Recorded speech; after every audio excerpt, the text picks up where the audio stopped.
Can I invite Jeffrey? I know Jeffrey has to leave in 10 minutes. Oh, Should yeah. be a 10-minute panel anyway. So we'll have a short panel. Everybody sit down. I'm so sorry that I have to leave because I'll be talking to my producer and my director, which I told Shekhar yesterday that I'm shooting a high-concept erotic movie in Singapore. So we are now thrown with this question about how are you going to change the public? So we have to get on the phone and talk about it, changing public opinion about. So why don't you? Shekhar, you may want to just give quick So introduction and then. Yeah, I would just like Yeah, to do okay. something.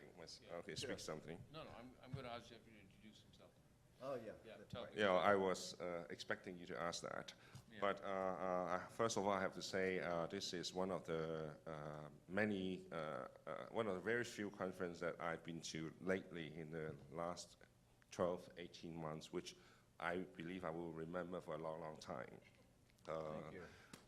The high energy level, the quality of the speakers, and the subject matter. When I walk in and open this leaflet and say, are you spending enough time thinking about the world's largest English-speaking population? Obviously, my answer is no, and very little. So I had my very first high-intensity injection of anything about media and entertainment in India, and so thanks to all the speakers here. So I was expecting you to ask me to introduce myself. I'm Jeffrey Chan. I'm working for a company called Ballroom Group. I'm the COO and also a member of the board. I thought of the answer to this question in a smart-ass way is that if you asked me 10 years ago about what is Ballroom Group, the answer we used to use is we are the largest non-government-owned distributor in China. And then 5 years ago, we changed it to we are one of the largest non-government-owned distributor in China. And 3 years ago, we actually changed it to we are one of the most active non-government-owned distributor in China. And Shekhar asked me yesterday, say probably the best and the safer way to introduce the company is we are one of the oldest. We're one of the oldest non-government-owned distributor in China with a vertical business model, which means we do a bit of everything and may not be good at everything. And that's, I think, in a way tells how China evolved, because we were the first distributor established. It's not me, it's my partner, the founder of the company, 13 years ago only. So we were the first. And now we are the oldest. That means, that tells a lot about China, where I'm not going to bombard you with figures, which you can find in many different sources these days. First, it's big, it's growing very fast, it's very enthusiastic. So all this Chinese money are coming over to Hollywood, buying things now, financing film slates. But at the same time, because I'm actually from Hong Kong, but I moved to my base to China 8 years ago. We should not forget that China is although I spent that much time there, is a very controlled, restricted, in many aspects, huge territory where there isn't, as compared to the rest, to this part of the world, freedom of speech, freedom of transformation, information, and in the film space, the invisible hand, because the government actually intervened a lot in this releasing slots, censorship. So it's extremely exciting working there, but it's not as the rest of the world. The landscape is a little bit distorted in quote unquote. So you need special kind of skill set, or you have to learn how to navigate it in a different manner. I'm still navigating it every day, learning new tricks. What else? Okay, about storytelling, because this is this is a very enlightening afternoon or day for me, where everybody talking about social media, about new way of storytelling, and as you all know, there's a Great Wall in China, and these days there's a Great Firewall, protecting China.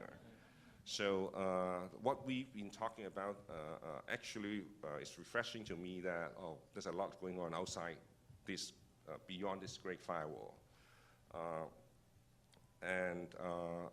So what filmmakers I'm working with a lot, I'm producing about 10, 12 films a year now, which is insane, but that's how things are.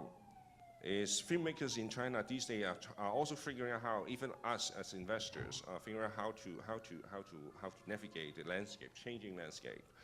And filmmakers these days, unfortunately, they are not in China.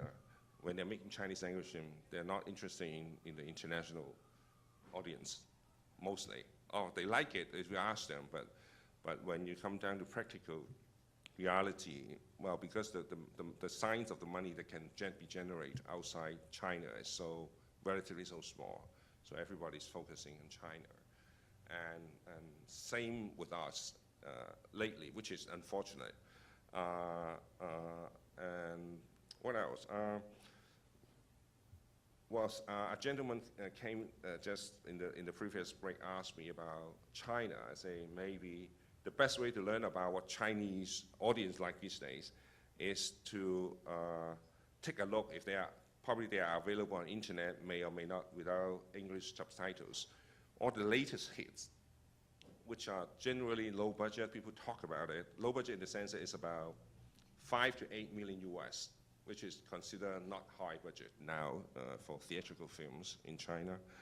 And the latest success are all not names that you would probably know, the directors. Most of them are first-time directors. But if we put them in a social media context, maybe they're already very good brands. They're either actors or actress or online novelists, so they're good marketers online, actually. So that's one, if you look at it from that angle, so that's how social media is working in the film space in China.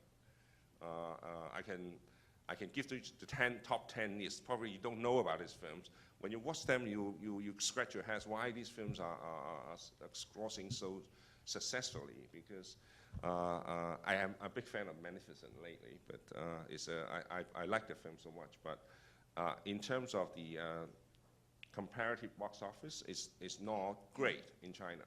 And these top 10 films we're talking about, they are 2 times, maybe 3 times the box office Magnificent. Yeah. And you don't know these people, you don't know these filmmakers probably. And they make the first films, but they are all big on the social media in China, behind the Great Firewall, where we're talking about Twitters, Facebooks, YouTubes. In China, they have Youku, they have WeChat, which is a combination of FaceTime, Twitter, and then they have Webunar+, which is a mini blog. So a totally different, but interesting things happen in that part of the world. I think this is probably what I can introduce myself.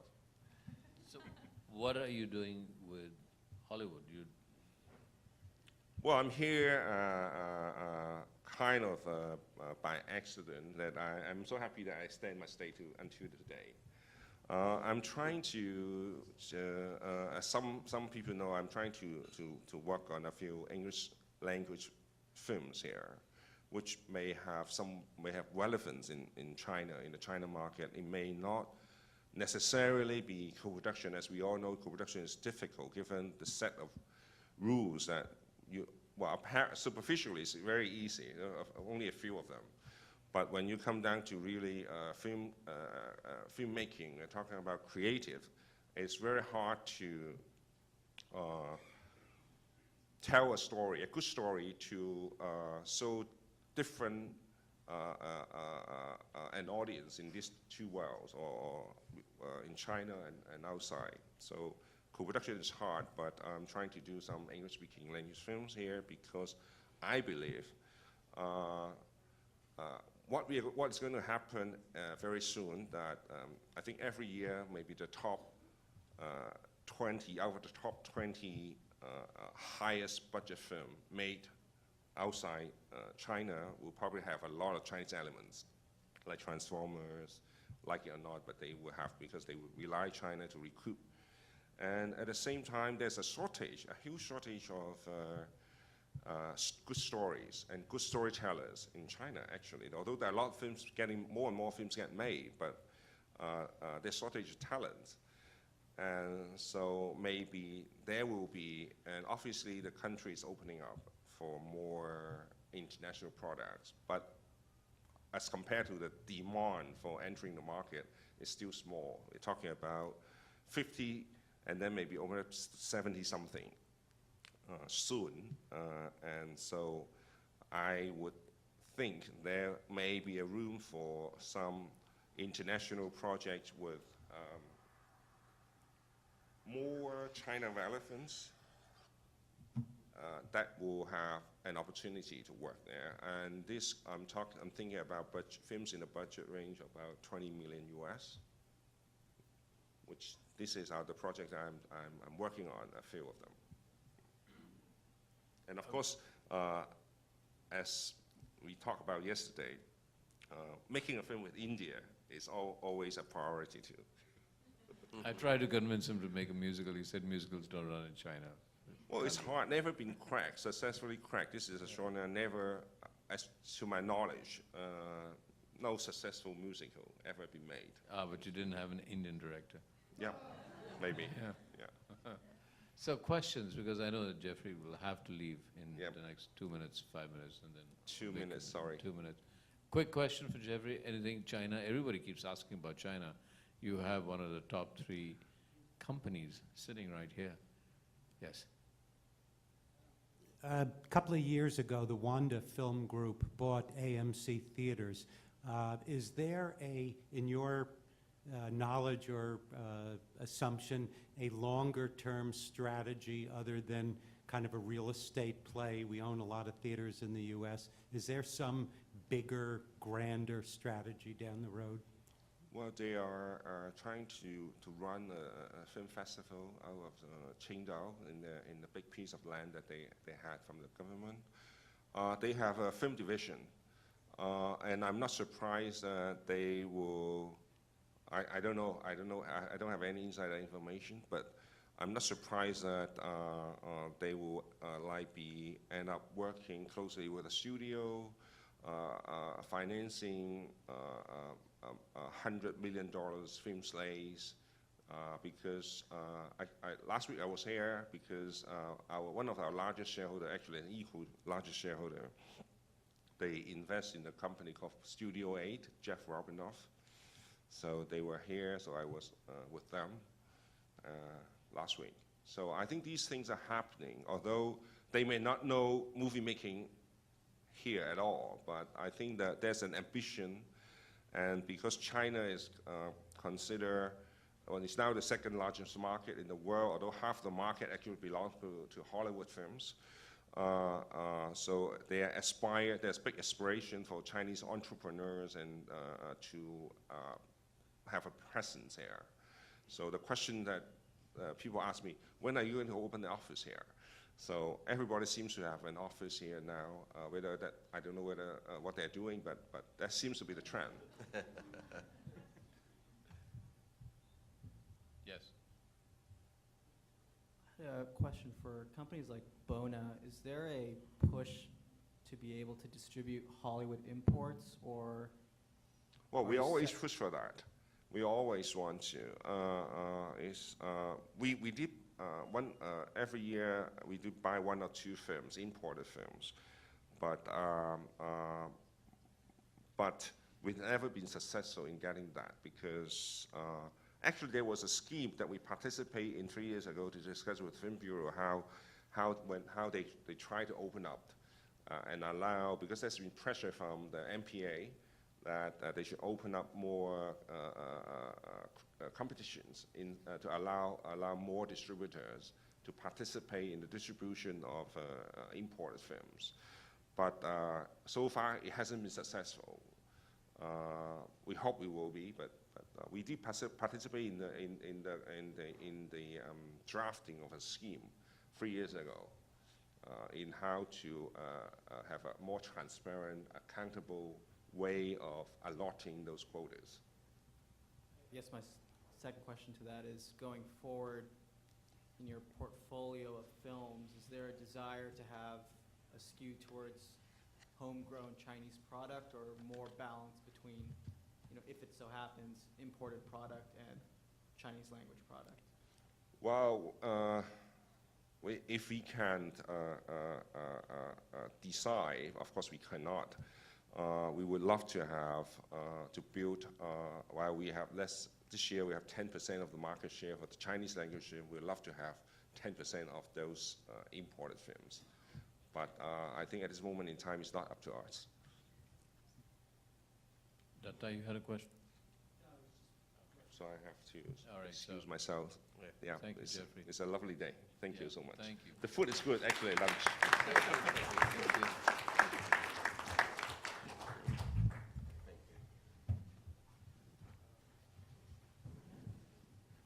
So, I met Vic some time ago. Where did we meet first? I think Howard. Yes, Howard Introduced introduced us, and Howard is my wonderful attorney here and a very good friend. I was at the NAACP at the Yeah. time. We were talking And then- multicultural. Yeah. So then Vic invited me to come and speak at the meeting, a board meeting at the Academy.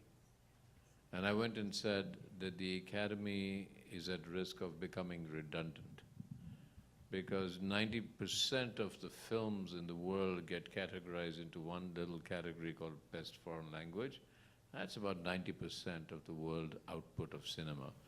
And as the world is getting more confident, as Chinese consumers are looking at Chinese films, Indian consumers are going up, it's happening in Africa, it's happening in Thailand. The risk is that they're saying, well, you never reached out to us all these years, now we are confident on ourselves, so we don't now care anymore whether the Academy responds to us or not. At this moment, there's an aspiration in every filmmaker, whether it's Chinese or Indian or Thai or Japanese, all over the world, my God, I would love to be nominated and go on to the Oscars. If the Academy does not reach out and continues like this, maybe that aspiration will go away. That's what we talked about, and the Academy has, am I right? Yeah. Well, you take it from there. Oh, well, first off, I want to congratulate you on a phenomenal conference, and and thank you for reaching out early on, and I enjoyed our meeting a couple of months ago. What I really want to talk about. What do you do? What do I do? Yeah. Well, currently I'm consulting with the Academy on their international initiatives. But what I've done kind of in Hollywood, producer, went to USC, I'm a Trojan. But about 15 years ago, I was tapped by the NAACP to come in and open up their Hollywood bureau. The NAACP is the oldest civil rights organization. And so I lobbied Hollywood, the networks and the studios, in regards to diversity in Hollywood. And I think everybody was kind of surprised, because obviously it led with African American, but it was Hispanic and women and Asian and LGBT, and then also when I started bringing in the world, because when you look at, even when you talk about that within the United States, if you look, it's all about culture, and you look at the power of media and how that influences culture. Actually, I was sitting there a little while ago. I'm just going to vamp for 5 or 10 minutes when we can get out of here.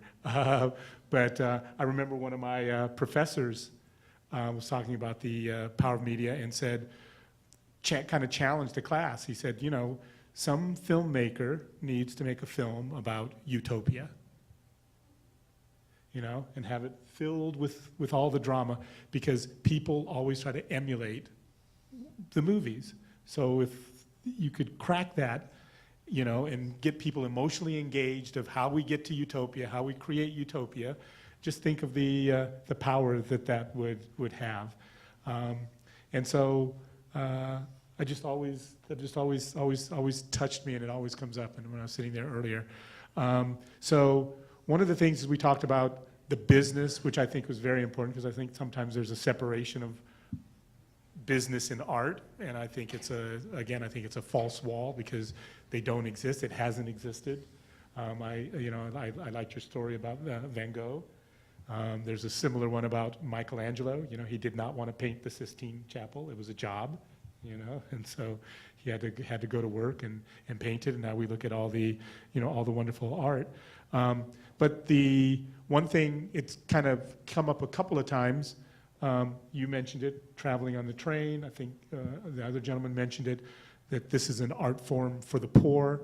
But the social and cultural responsibility that everybody is entrusted with, regardless of the platform and, you know, what the stories are told, and then which is then what makes this kind of cultural exchange, this US thing, not just on the business side, but on the cultural side, and what it'll do, hopefully, to make the world better.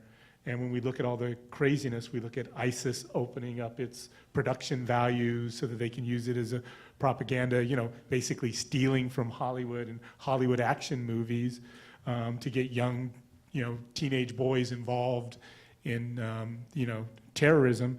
You start to realize the power of media and the gift, the blessing that we've been entrusted with. And that's why I love The Bandit Queen. That's why I love all the films that you've been involved with, and even some of the other films here today. So that's kind of really all I, you know, was trying to think what else different can I bring to the conversation and thought can I throw out there. But, you know, I think what we're really talking about underlying all of it is everybody's trying to figure out what is the new master narrative, and how will technology impact that? How will this cultural exchange impact, you know, how we see the world and how we see the world differently? Your comment that you just made, you know, everything has been Eurocentric for so long. We see that changing. We see it changing the business paradigm. We see it changing. I saw the gentleman with all the technology and stuff coming out of India and other places around the world. And I think that's really key, and I think that's really important, and that's why I applaud you for bringing this conference together. Thank you. No, I think that that's really important. I'm glad you brought it up, Vic, because we've been talking about film. We haven't been talking about why we make film. We haven't been talking about why we tell stories. We assume there are storytellers and they're not storytellers, and we assume we tell stories. And what drives us to tell stories? And art, I've always maintained that art has forever been the conscience of the society. And if film is art, it has to be the conscience of society. Because every time we look back into history and we study a great era, we study their art. We look at their pottery. We look at their architecture. We look at their canal systems. We look at little things they left behind. We look at how they painted. Shakespeare, Moliere. All of Yeah. it, yeah. So we will be judged by our art. You know, 1,000 years from now, they'll look back at us and say, what kind of films did they make? Why did they make them? This is the kind of society it was. So in a way, art and society and film is the biggest part of the century, and the last century is a reflection on the kind of people we are. And yes, I think that there's a huge movement towards now, and should be, is are we doing any good? I mean, we've talked about the business, we've talked about storytelling, we've talked about social media. We haven't talked about, are we contributing to a better society? And so I'm really glad you brought that up, and if there's any questions, please do ask. Yeah, because I also think when we were talking about the kids on Yeah. YouTube who aren't doing anything, you know, it's why they're popular is because there are other kids that empathize with them. You know, it's a connection of humanity, even if there's not storytelling. And that's really the power of the media, is to bring humanity and make us think about each other and think about each other's dilemmas. I liked when you talked about melodrama, you know, makes us think about life, you know, birth, death, marriage, you know, and helps us keep those things in context. And so I think this was a great group of people that came together, a kind of a phenomenal mix of business and artists. And even without it being said, I could tell everybody was socially conscious. So Well, I'm glad you brought that up. Are there anybody has, this is more like anybody has any comment. Nobody can have a question saying, do you think we should be doing good? I don't think that question will, although I keep getting asked that. Is cinema all about entertainment, or is it something that should be seen as something that can change society for the better? For me, if it doesn't change society for the better, why am I doing it? Or at least from the way I feel it should be better. There are other people who don't agree with me. It's in India we call it the 100 crore club. It's just the box office. But then it's a different point of view. You get to a point where you say, did I make a difference or did I not make a difference? And did I make a difference with what I'm doing or what I've done with my life? So that becomes important. But that's just me. Anybody has any comment on that? Yes. This is more of a plea, actually, for the Oscar committees. There is a way of selection of films that come out of India or from across the world. And I would recommend that there are more parameters that are set in terms of numbers speak for themselves, right? There was a film called The Lunchbox last year. It traveled across the world. It did phenomenally well in the United States, France, Germany. In fact, it was a 100 crore film, but it was a 100 crore film worldwide. It's about really how connected are you, or how involved are you with the process with every country's, like we have the Film Federation of India who decides. I can take that because we had a long discussion one day about Lunchbox at the Academy Board. As in, are there any more filters that can be like popularity or number of films that go out? The Academy is, according to the rules of the Academy, we have to deal with one body. There's one body that has to recommend. Now we thought about, say, that maybe they recommend 3 films, but then there's not enough space, or there's not enough management, or not enough members that are actually having to see 3 films from every nation to decide which one will be nominated.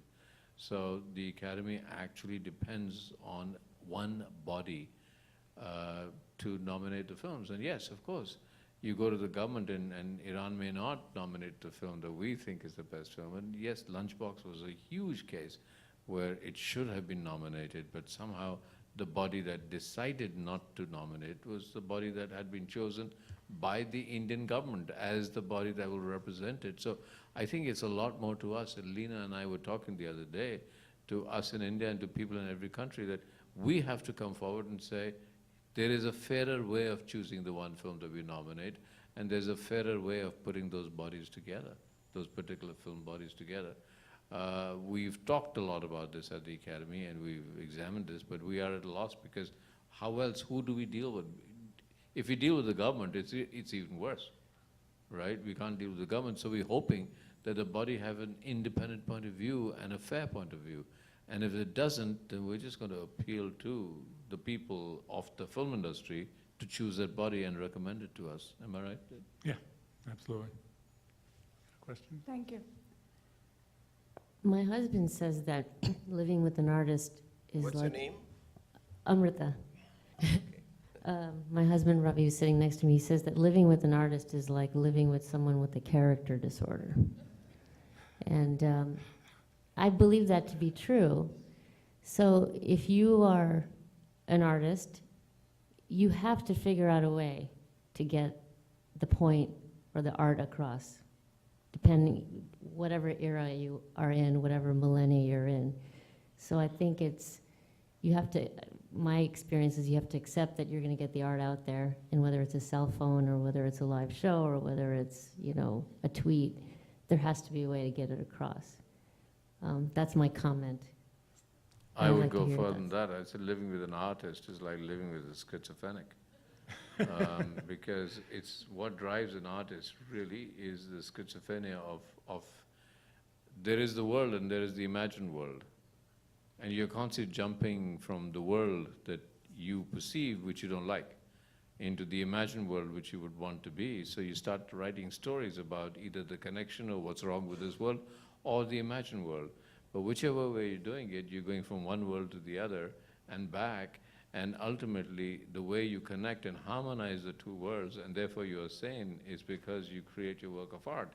Because if you didn't create that work, you would probably become completely schizophrenic, because you are on the borderline schizophrenic as an artist. Sorry about that. You're dealing with schizophrenic.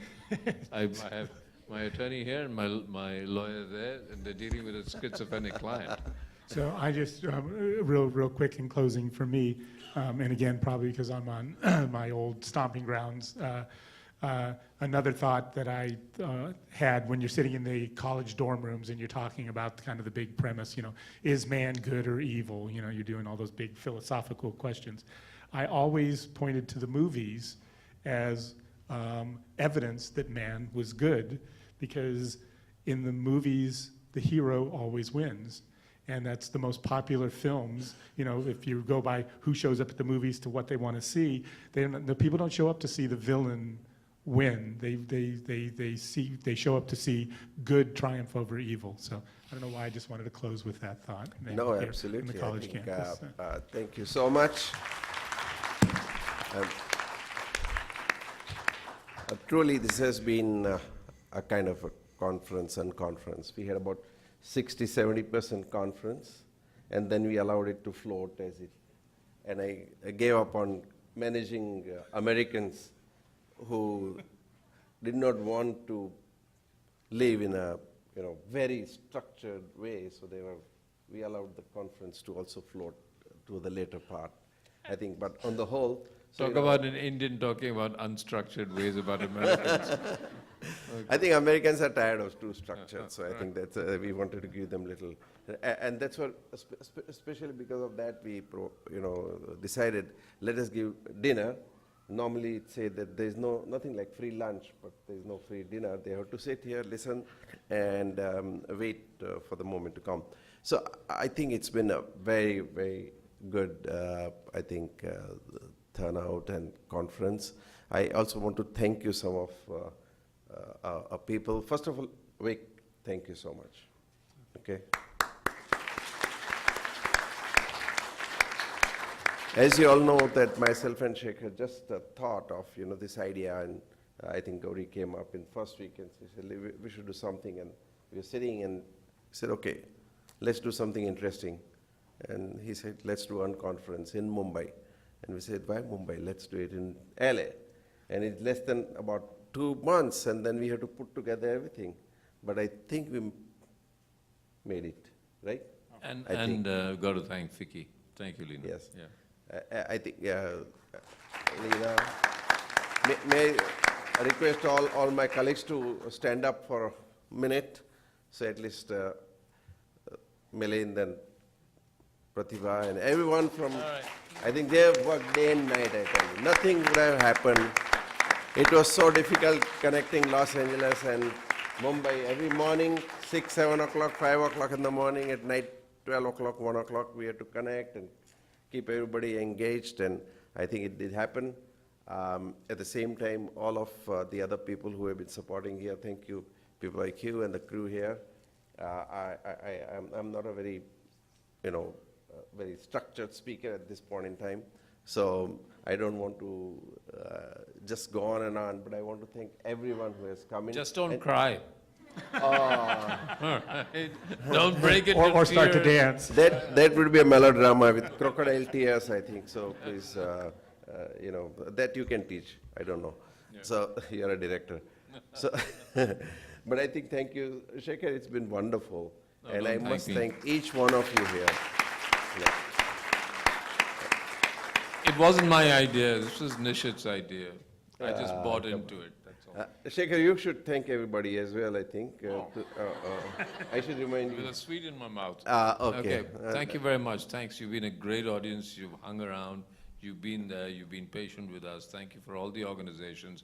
I'm never going to read your emails again, because my email got blocked with the number of emails that went forward and backwards the last month. And I begged and begged, please don't send me emails. I said, but they're brilliantly organized. Thank you very much. Thank you, sir, for being there. Thank you, everybody. And all the panelists who have been. We're going to do this next year. William and Anirudh and Datta and I don't know how many, everybody around. So thank you, Datta. So each because one if I of don't you thank Datta, can, I've had it tonight. I'm not going into all the names. You didn't thank me. So, Just one announcement, I think those, some of your colleagues may want to see the, this particular session. We have a webcast which was recorded today. Yeah. And for next 20 days, it will be available, so we'll be circulating a link for that. this would also be available on mobile app, right?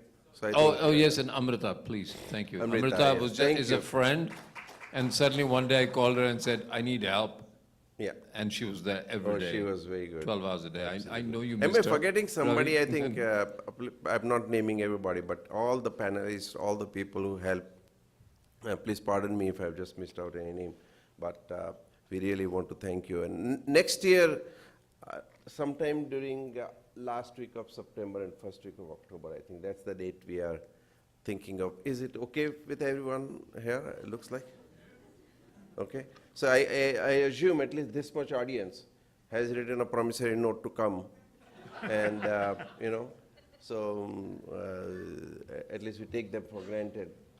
Vic, you too, and so I think just block your time. We'll come back to you with some specific dates very soon, but let's make it even more interesting. As I mentioned, this was just 2 months time we had to do international event. But all of you have supported so much. There are some of my friends, Paresh and others, who also, I don't know they are there or not. But small things, came up, and we could just make it. With these words, I would like to adjourn this discussion to the next year, 2015, last week of September, early October. Just bear in mind that. Thank you. Thank you so much.